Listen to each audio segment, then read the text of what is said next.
So, hello. My name is Chuck Himard. I teach in the Department of Art and Art History. I teach photography here, and I'm going to lead a little bit of discussion. I have a few prepared questions, and then we'll open the floor for a little bit of Q&A. First, I guess I want to just say thank you to RaMell for today. It's been great. He came to classes, a couple of photo classes, and we had a little luncheon, and he visited with some photography students as well as some film students, and I think it was a super engaging discussion, talk, that kind of thing. So yeah, thank you. Yeah, my pleasure. It's great. I'm really grateful for the sort of experience of this film, the sort of perspective that it provides. You know, for me as a photographer, it's this idea of beauty and you not shying away from beauty in the film, you know, aesthetically. There's so many incredible kind of what an image moments for me. And I think there's a pretty obvious sort of photographic sensibility to the way it's put together, sort of non-conventional, but beautiful. So from what I understand, it is some 1,300 hours of footage that gets edited down to 76 minutes, which a little bit of my iPhone's calculator told me that's like less than 1/10 of percent. Oh yeah? That's, yeah, we were talking about the math earlier, so. I've like never bothered. Yeah, that's pretty amazing, right? So he's talking about like the hard work that just kind of put your head down and you have to do to get there. So obviously I'm thinking to begin with here from the perspective of, I guess, a maker as well. And so regarding your, I guess, approach or your process, I have a question about where for you does form meet content or does content meet form? You know, in some ways it's this kind of wash of images or footage that I would assume is amassed or collected over time. And then this idea of kind of using the editing and sequencing process to really create meaning and space for interpretation and for viewers to connect. Yeah, so when in the process of shooting did you arrive at how this form would come to be? Yeah. So yeah, thanks for sticking around, everyone.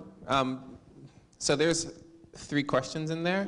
Yeah. Sorry. No, I'm with it, but I'm really bad. I mean, as in class, I'll like start talking and I'm like, what are we talking about again? We're just like, start rambling, but yeah, so from what I remember, well, in terms of the form and content thing, I think that's one of the most important lessons for makers who are critically engaged with making, in that form is content, you know? And so that sounds like rhetorical. Like, what do you mean form is content?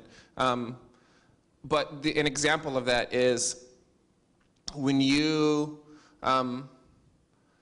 so to reproduce the idea of like blackness, whatever that is, or of the African American, is using the currency of history, right?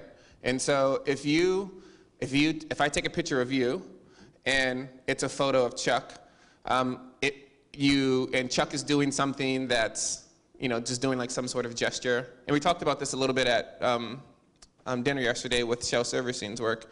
And it's a photo of you and you're doing something. It means X, Y, and Z. Perhaps the interpretable range is this.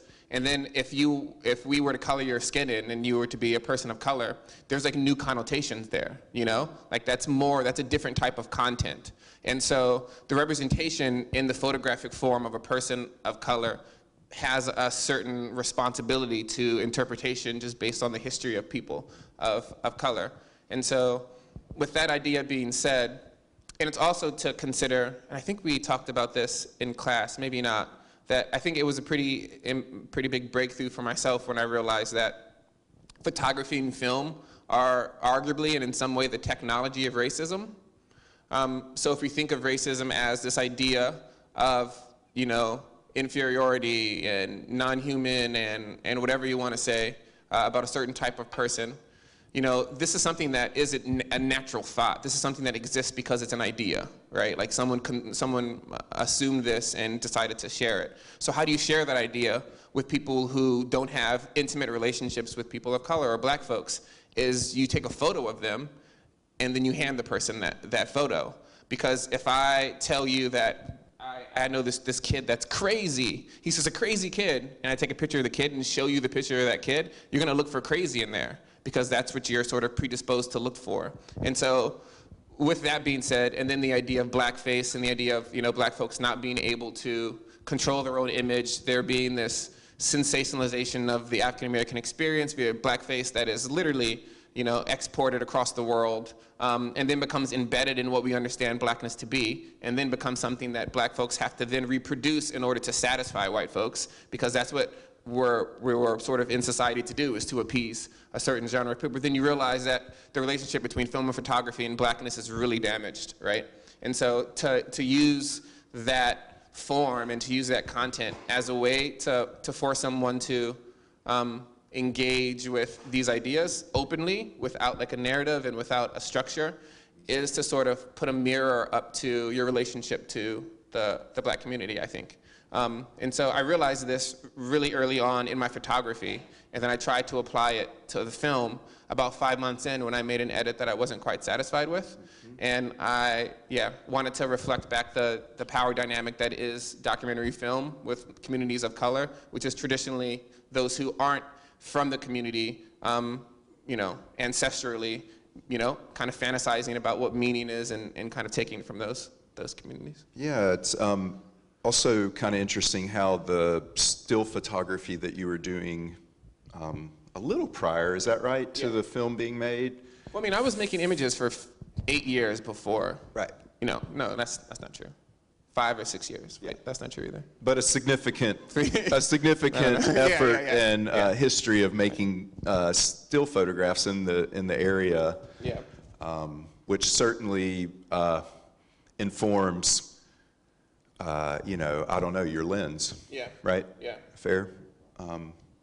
Yeah. So in that conversation of, I guess, photographic histories in a way, I instantly, being, I guess, the photo teacher or whatever, just into photography, assumed, especially featuring the name Hale County, like this relationship to Walker Evans and others that tie to that. And I was just so fascinated today to learn that it was kind of sheer luck that put you in Hale County, and it wasn't this, like, this is kind of a comment more about the conception of the project in a way, that it really just happened to be for you, especially coming from, like, I don't know, an MFA program or something like that. I just was kind of fascinated about that. But this idea of the tradition of documentary kind of leads me to my next question. I guess you know, you talk about like the style or genre of documentary, and I think it makes everyone think about the believability or sort of veracity of the image,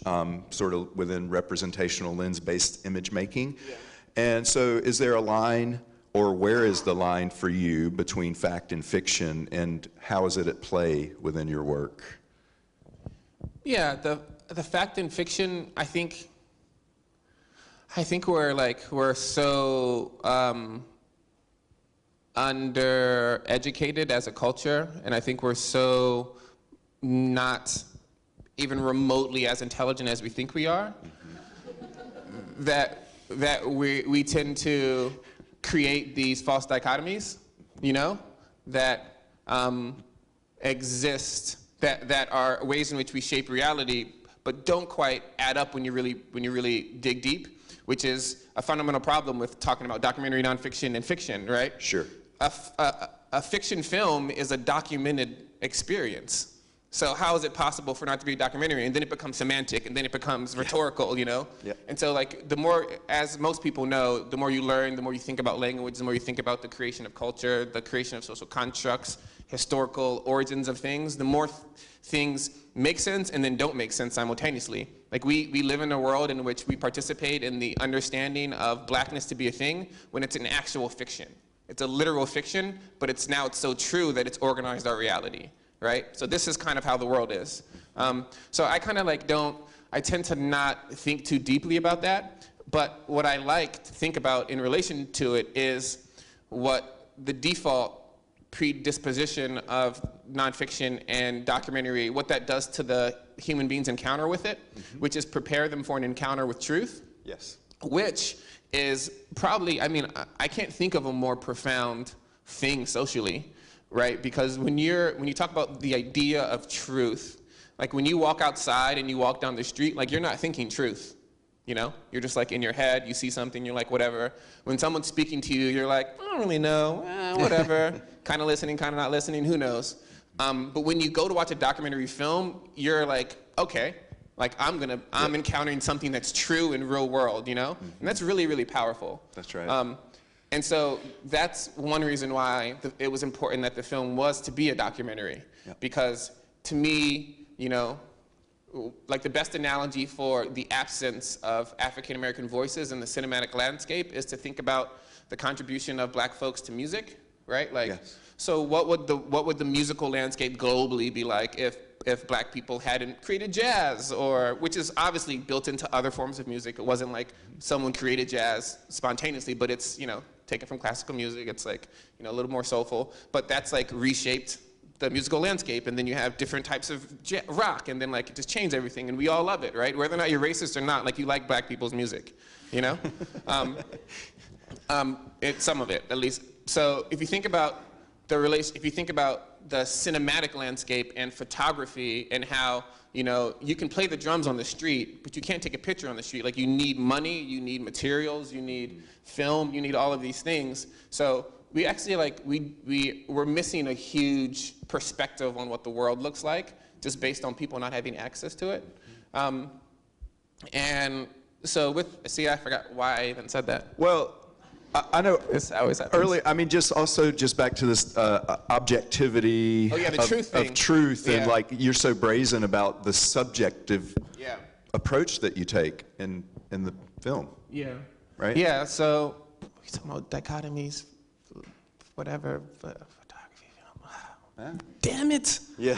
Every time. At least I warned you, right? So you guys aren't like, yeah. He doesn't know himself. Gosh, because I really had something that I thought would be useful. We can move on. Yeah, let's keep it. Let's move on. Okay, never mind. I'll say this. Yeah. An important part of the film, which I talked about with you all in class, is that it skirts. It uses the documentary. Okay, so it uses. That's what happened. We were talking about entrance into the documentary framework with truth, and then I went to jazz. So the idea is to position subjectivity as just as valuable as objectivity, right? And so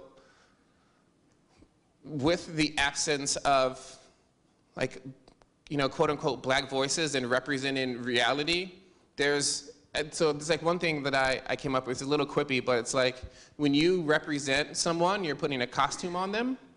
And when you represent yourself, you're choosing your own clothes. And arguably throughout the history of black representation, we've had a costume on ourselves, right? You know? And so so what happens when you get to choose your own representation of yourself, you know? And so going into this genre and being radically subjective, not trying to do something that I can't, which is be objective and speak for a community. I can speak for myself in the community, but I can't speak for the community because it's impossible, it's too many points of view.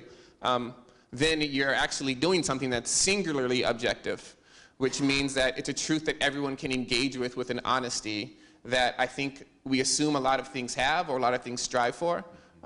Yeah, I think that's it. Yeah.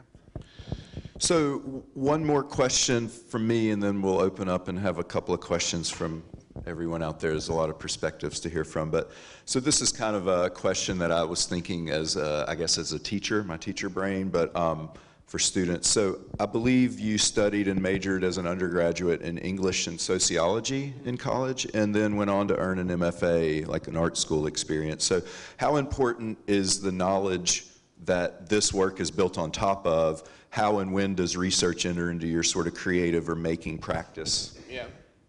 Yeah, so I mean, as I mentioned to your students, I think there's nothing more important if you're interested in making art and interested in making a certain type of art that has a certain type of cultural value that is really speaking to the culture in the moment and its historical relationships and its potential future projection, it's important that you have real world experiences, you know, that you like live in the world, and you actually like don't necessarily major in art.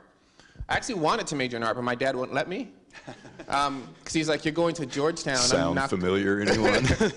Yeah, but I mean, I respected it. I was, you know, still interested in it. But what that did was it just forced me to be engaged with American literature, you know, which is an art form that is just, it's built with value systems, and it reflects, you know, wider ideas. And then also with sociology, it's like plain language about how the world is organized, you know, like being able to read, you know, Karl Marx in undergrad, in which I didn't have any idea what the hell he was talking about.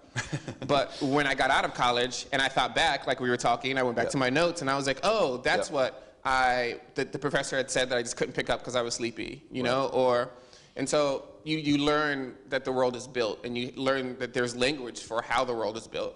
And then with English, it gives you a potentially poetic perspective, but also the way in which language controls reality and then also controls story. So I think it's incredibly vital. I think there's just so many connections. I mean, I'm always making sort of reference to the way that literature people talk. Using photography, I'm always in the classroom, you know, sort of whatever, making those analogies. Well, so, it's the same thing, right? Because you have a book, and you can you have, when some artists are making stuff, they have an idea, and they could say the idea in one word, but like we're talking about levels of clarity, like we talked in class, you have to figure out a way to give someone an experience to get to that, to not reduce it to the one line. Right. Because the one line is a cliche, but the experience of it is the power of life. Like, you know? It has to have legs, right? The staying power we were talking about, Good, good. Well, I think we'll move on. I think there's a question over here on the side. We'll go. Good evening. Would you like the mic? I think everyone can hear you. I just wanted to.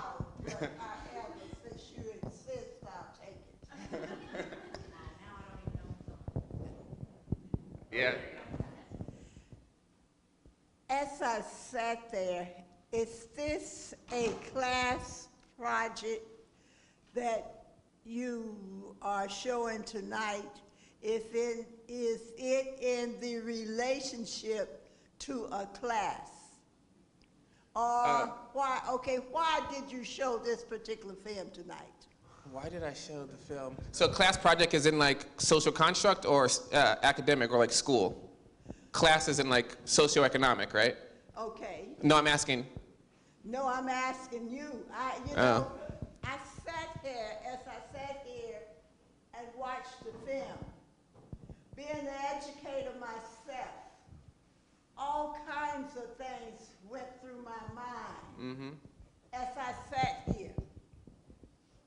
And I wondered, why did you choose to present this particular film to us at this time in our lives tonight? That's a good question. I have a better answer than the question. I'm just kidding. So personally, this is, you know, from my perspective, of course, I think that the film is a product of my cultural experience and my experience as a person of color, one of which is one in which conversations around race and conversations around the problem of the sort of dark matter of the American imagination, which is racism, are so burdened by language that it's difficult to have people understand the devastation of being cast or living in a disenfranchised community or not having opportunity. Wait 1 second, just it'll take like 2 more lines. And so that led me to the idea that I think it's possible to create the experience of looking through the eyes of an insider in a community, the literal experience of you looking through my eyes that can give you more understanding to what it means to be a human being and to be a black person than a conversation about it. So the purpose of the film, in that sense, is to give you the experience of the insiderness of a community with the hopes of, you know, changing it, not changing, but offering you something you wouldn't have otherwise. Okay, I think my concern is I want all of us to understand it's just not the black race that went through that situation. It was the white, every poor person. I don't care what color you are. You have witnessed some of the same things that we saw this black family tonight going through. That's the point of the film, actually. Exactly. Well, okay. Okay. But hey, yes, it is. But I'm sitting there. I didn't know that was the point of the thing. If that was going to gotta use your imagination. Wait a minute. Let me finish. I'll let you finish. Yes, ma'am.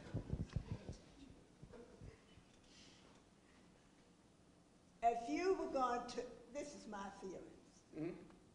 If you were going to show a film of a black family like this to a mostly white audience, I think some of these kids, young folks in here, they might feel that only black folks went through that situation. That wasn't true back in those days. I saw, working in the school system, and in the country, we had as many white families going through that same situation as we had blacks. It was your background, your social, economical situation, your educational situation, and these kids should know that. It's just not black families that go through that. All families go through that. I don't care what race you are. It depends on your situation in life. Yeah. That's what I want them to understand. Well, what I think is really beautiful about your comment is that you're speaking to the value of the film. Yes. Because they know that white people went through that. Now, some of these kids might not know that. Well, that'll have to do is do the research, because the history of Walker Evans, the history of Walker Evans and all those guys are going there and talking about the poverty of white folks, right? Like, this is a historical thing. But the problem is that there's no one that's done it for black folks yet. It's only been done for white folks. And so the purpose of the film, in some sense, is to draw, not only, obviously there are some, but the popular notion is that rural poverty is a white thing. Let me tell you something, if you don't mind me sharing this. No, please, I think this is a great... I had an experience of my life in 1952. I was on my way from Cleveland, Ohio. I was pregnant. About 4 o'clock in the morning, I went in labor. My husband and I, and another son with 18 months old, we stopped in Carmel, Alabama. During those days, when the train went through Carmel, they had to let the shades down to keep the white folks from looking in there messing with the black folks. We drove up to this town, little town. And my husband said, my wife's in labor, where's the hospital? This big, tall, white man said, the hospital is right over there, but we don't take niggers. Well, I started praying. I said, Lord, I know you're alive. I know you know what's happening. We went to the hospital. When we drove up there, God is so good. He sent this Cuban gynecologist. He was on his way home at 4 o'clock in the morning. He had just delivered a baby. So he told my husband, he ran back and got this thing and put me on it. He told my husband, he said, give me the baby and you stand close behind me. When we went into the hospital, I guess it was the janitor and a policeman. They said, you can't take that nigga up there. That nigga's not going to this hospital. The doctor never said a word. I'm praying all the time. Doctor never said a word. We went over in the hospital, went upstairs. They had one private room. They took this white lady out of that private room and put this black lady in there because they didn't want me in a room with the white ladies. So I had the best room in the hospital.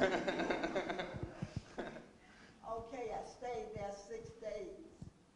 They had never seen people 60, 70, and 80 years old, never seen a black baby. So the doctor said what they want to do is turn the school out so they can see a black baby. I said, that's fine with me. Oh man, when the people my age and older would come in, I pretend I was asleep, and they would say, oh, look at him close. I thought black babies had tails like monkeys. This is for real, folks. That's crazy.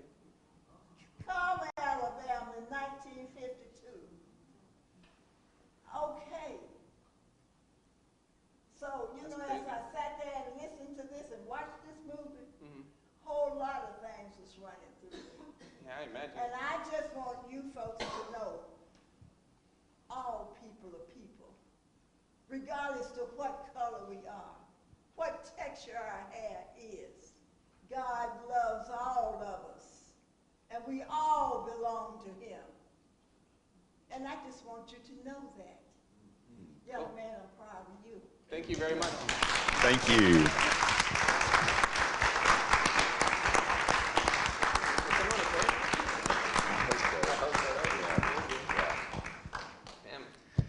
I think that's the best story I've ever heard. Honestly. How do we follow that up? I have it much easier. I know you took an enormous amount of film, and the editing must have been quite an experience. But what impressed me was how unaware everybody is of the camera. I was thinking about the locker room scene, how genuine that was. I mean, you were there, but nobody actually acts like you're there. How did you do that? Yeah, that's a really good question. I think it was lucky the way in which I entered into the community. Like, I didn't move there to make a film. Like, I moved there to work in the community.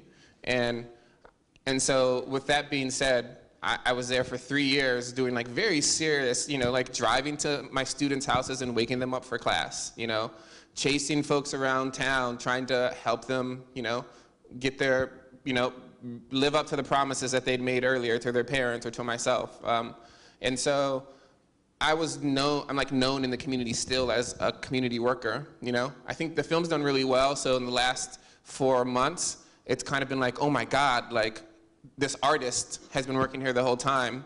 But if you, even after the film was released, if you go back 6 months and you asked about RaMell, they'd be like, oh yeah, the guy that works at Hero. They wouldn't be like the guy that was taking photos or the guy that. So with that being said, I was just accepted by everyone because of my role in the community. And I'd spent so much time with Daniel and Quincy, and our relationship was so honest. You know, when you work with students that are, have been, you know, marginalized by a school system that doesn't have resources, they've like internalized a certain way of dealing with authority. And so the conversation, working with them personally, is just like 2 times vulnerability on my side and their side, right? Like, they have to allow me to try to help them, and I have to get rid of my northern whatever preconceptions of their ability to learn or the ways in which I've been taught to teach in order to meet at a point where we can help each other. So that was with Quincy. And then with Daniel, he was an athlete and I was his coach to some degree, so we worked, like, that's the most vulnerable position ever, failing constantly when you're shooting and someone critiquing you and trying to help you out. So we'd kind of been through with both of them, been through an intimate process of getting to know each other, which translates to filming in many different situations in which they're just really comfortable with each other. Spent a lot of time with Daniel's team and Selma, those guys. With that scene, I think if I would have been, I like set the camera down and like stepped aside. So it wasn't, so like, and to some degree, they forgot it was there. which is why that could play out for so long. Because if you look at some of the other moments with the team, they do look at the camera, they look at me, because there's no rules when I'm filming, when I'm supposed to be like a fly on the wall. I'm like talking and moving and just being present with them. So I think all of that kind of contributes. I would say also though, your intuition we talked about today in class, some like he's a college basketball player, and so like that, like the knowledge, the innate knowledge of how the movements on the court and like you following behind the guy shooting, that was just, I mean, insane as far as like the ability to do it with him. There was an understanding there that I don't think without your practice and expertise in basketball and athletic, whatever experience would have led to. So I mean, just that's my take on it as I was watching it as well. Just kind of fascinated with that same. Yeah, like with the camera movement and stuff, like I started talking about the connection between cinematography and the camera in sports, and people are like, "Whoa, I've never heard those analogies before." And I'm like, "What do you mean?" Like it's like, to me, the most obvious connection. When you're a basketball player, you're dribbling down the court, right? You see the court, people are moving, right? You're dealing with your own version of time. Things are a little bit slower. You're analyzing. Other people are dealing with their own versions of time, but you're predicting where they're going to go. You're actually manipulating where they're going to go based on your movements. So there's this like body, dance, choreographed, predictive, time-traveling thing that's happening. It's the same thing when you have a camera and you're looking through the lens, right? Like, as you walk, I'm walking with you. I know you're going to go through that door in my head, so I'm predicting the future, and I'm trying to adjust with you within the frame, within the way in which I'm holding it to like make things look smooth. And so there's a tie between sports and art that is like wildly underexplored. I love that. I think we're going to get there soon because I think more people are going to be moving into these forms because they're more accessible. But yeah. It's actually cool to be in art school and like sports, by the way. Does anyone know the score? Oh, yeah. Thank you for staying. I'm surprised everyone. Oh, sorry. Oh, yeah, what score? Okay, never mind. Okay, let's not go there. There's another question. This is going to be a good one.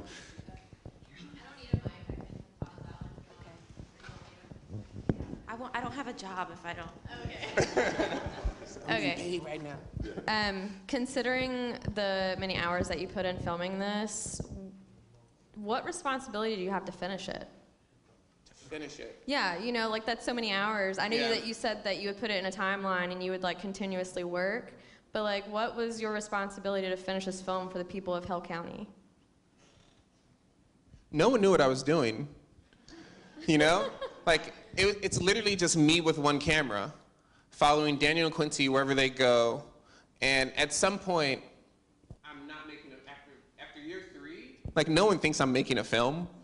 People just think I'm holding a camera all the time.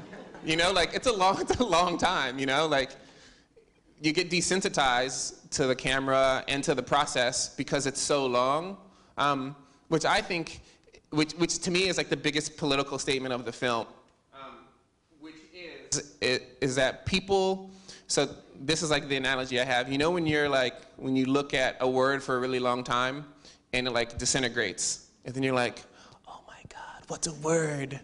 What is language? And then like all of a sudden you snap out of it and then you're like, oh, it's just a word, but you're like, oh, words only mean something in relationship to the letters and like this type of thing. Like people don't look at people that long, right? In most cases, and people definitely haven't looked at the Black community long enough for it to like, for race to not matter, for it to disintegrate, for social constructs to disintegrate, and then to reintegrate into whatever it is.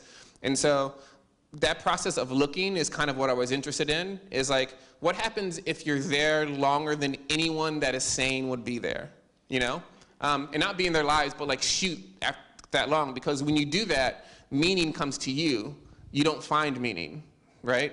And that's a big difference when you're making a documentary and you're going into someone's life because you need to show them with their child, or you need to show poverty, or you need to show happiness. You have a budget, you have a timeline, you have to be out of there in 2 hours. So you go there and fulfill your expectations. That's literally what you do. It's a fantasy, which in your expectations are tied to your relationship to the ideas, which are tied to your education, which are tied to your community, which are tied to so many things that we have ingested and we can't really access because they're just like all muddy in our brains. So what happens when you sit there and you get past every single shot that someone would get that would be there for a short period of time, and then get the one, like, remember we talked about, like, what I was interested in. You were like, what kind of shots are they? I was like, I don't know, but they're an intersection of so many unpredictable things, you know? Like, that to me is the interesting time element, and it's a sort of condemnation of the style of filmmaking that Americans typically participate in because of the industry that forces you to be concerned with time, which is something that proves something to be true or false, good or bad, based on its length, you know? I don't know, maybe it's like Leibniz that was like, you don't know whether something's good or bad until like a year or two later, right? Like, you get hit in the face and you lose all your teeth, and then, wait, there's like one really beautiful analogy. It was like one guy, it was like a guy buys a horse for his kid, and everyone in the town's like, oh, I can't believe he got him a horse, and like the kid rides a horse and he falls off and breaks his leg, and everyone's like, I told you shouldn't get your kid a horse, he was too young. And then the draft happens, and everyone in town gets drafted to the army, but the kid has a broken leg, you know? So then he's the only one who doesn't go, and they're like, oh God, I can't believe he got him the horse, you know? And that keeps changing over time, like, because that's just the way the world is. Because there literally and arguably like isn't a good or bad, and that's a different conversation, you know? I know, whatever, but see, I don't even know what I'm talking about. Time. Responsibility was to myself, I think.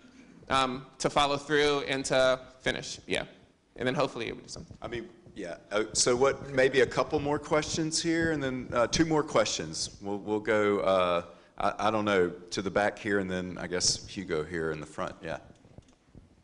Well, I don't know anything about photography or film, but I just wondered, with all these hundreds of hours of film you had, what guided your what criteria did you use in choosing how to edit it at each moment? What made you say yes? What made you say no?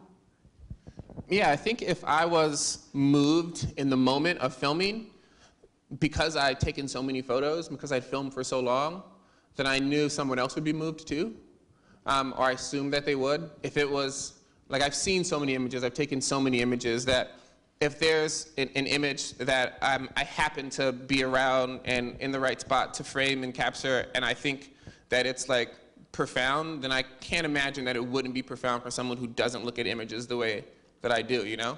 And so with that being said, you shoot for X amount of hours or days, and you just wait for that. Like, if I shot for 8 hours and I had one image that I was happy with, like, that was success. Like, I would go home and I would like crack open a beer and just be like, whew, this is really working out, you know? Because it's really hard. There's so many images, it's hard to get new ones. And so the editing process is letting those images speak to each other to create meaning for myself personally, but then meaning that you all can enter into and come up with your own meaning and wonder what my meaning is and be stuck in that non-conclusion, to me, which is the aim of the film in terms of like blackness, because there's this fundamental understanding of what it means to be poor, or understanding what it means to be a person of color from every perspective. And to suspend that conclusion, I think allows for new icons and new iterations of society in which you're not allowed to stereotype because there's so many possibilities, you know? And so I hope that answered it a little bit. Yeah, thank you. Yep.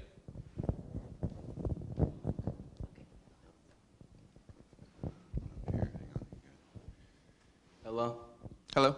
Hi, I was wondering, and this may be just from my own personal bias, but I was wondering, when you're creating the film, I assume that you have a knowledge that some things you're trying to portray are going to be more evident to a very specific demographic than they are another demographic. Almost to the point that something that could be beneficial to minorities or black people would actually drive white people in the opposite direction of tolerance. And this is very dependent on context and everything. but I wondered if when you edited the film, was there anything that you saw and you found it questionable about how it would be perceived? You know what I mean? What a great question. Yeah, so I was really conscious of the films. So when you're making a piece of work, and we talked about this in class, like levels of clarity, right? I was really fascinated with the idea of the film being a Rorschach test for your relationship to the black community, right? So that being said, a person that is a person of color, when they see the film, has a completely different relationship to it than a person that's from Australia, you know? Like the more you, like, you know, when you read a text and, you know, or like a novel that's really complex, and then you like come back to it in like a couple years and like you understand more, and then you come back to it a couple years later and you understand more, and like the more you know, the more you're like, oh, whoa, this thing was really deep. The film was built to kind of have those different registers, and the deepest being a person of color from the South, honestly, because that's the life that is sort of represented. Actually, the deepest would be a person from the South that's a person of color that has also been critically engaged with like theory of like images and stuff. Real quick Yeah. follow-up. If a person of color is able to get to the full potential of this film, do you think that it's not possible for a non-person of color to find the same value or even a greater value or potential possibility of enlightenment through this type of film? Yeah, I don't think, someone asked your question, your first question. No one's ever asked that question. I think that's probably the best question. I think that I think that it's unsafe to compare values of experience, because that assumes that we all are the same in some way, you know? I think that people can engage with things to the capacity to which they're able to engage with them. And I don't think that a person that's not a person of color's full engagement with the work is any less than a person of colors, and even the value that they can take in the way in which it can, you know, represent, or not parallel, but contribute to their lives. But I think that there's a specific type of absence in mainstream culture of the black banal, which I think offers people of color a sort of validation and a participation in a media landscape that has been, we've historically been absent in certain ways, that provides like a certain type of fulfillment, a certain type of joy. And then I think for perhaps the opposite side, it's the same it's a different type of participation, but it's a sort of like filling in a space that perhaps they didn't know wasn't empty, you know? And so, not to compare, but I think that full engagement is full engagement, you know? And that's the goal. But also full engagement on both sides, it takes a person that's interested in fully engaging. Because you can watch this film and turn off at any moment, you know, or think that it doesn't have value, or not, when Kyrie's running around, you know, judge what's happening, or judge the parents, or judge Kyrie, but then not think about why you're judging, you know? The way in which the film was built is to be a mirror for judgment, you know? And that I think this, wait, is that what was intended? Why do I think this? Perhaps I think this because of the way in which I've been cultivated, and perhaps the way in which I've been cultivated is not the way in which this person's been cultivated. So my truth, perhaps, is just as valuable as their truth, which means that there's many truths, which means that, you know, perhaps I shouldn't vote on my truth. Perhaps I consider the best for all truths, you know? Something like that. At the risk of just going on too long, just one more quick question. No, good questions, yeah. So, do you believe that, I mean, it seems the implication is that black people, or black people specifically, and minorities would find more of value or more practical things things in their life in this film, more relatability. Would that influence you in any way to kind of engineer the film to be more relatable to non-people of color? Or No, I think what I was interested in is building, is showing that there's an image and landscape that exists inside Black culture that is untapped, and then we question why that's the case: power dynamics, access to resources, and then I think for other sort of like folks engaging with this type of work, that I don't know. I think I'll leave it at that. Yeah. I'm satisfied. Thank you. Yeah. I'm satisfied. So I guess I'll say thank you all for coming, and let's thank RaMell for visiting. Thank you, everybody. It's been incredible. Thank you so much.